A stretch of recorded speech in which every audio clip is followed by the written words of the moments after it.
Hello' friends, আশা কৰোঁ আপোনালোক সকলো ভালে আছে। আপোনালোকে বাৰু এই চব্জিবিধ বনাই খাইছেনে? কমেণ্ট ছেকশ্যনত জনাবচোন।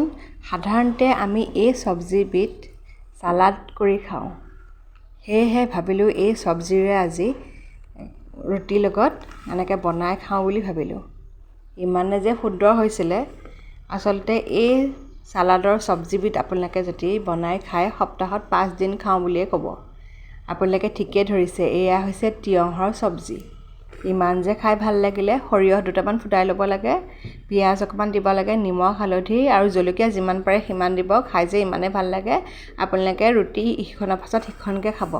বিৰাটে আচলতে সোৱাদবৰ হৈছিলে। আপোনালোকে কিন্তু এনেকৈ বনাই খাব দেই। আচলতে ৰেচিপিটো আপোনালোকৰ লগত এনেকৈয়ে শ্বেয়াৰ কৰি দিলোঁ। বিৰাটে সুন্দৰ লাগিলে খাই পেলাই।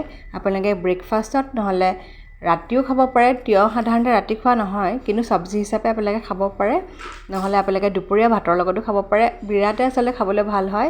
যেনেকৈ আচলতে লাও ভাজি বনোৱা হয়, ঠিক তেনেদৰেই আপোনালোকে বনাই খাব। আৰু মোক কমেণ্টত জনাব। প্লিজ ছাবস্ক্ৰাইব কৰি দিব।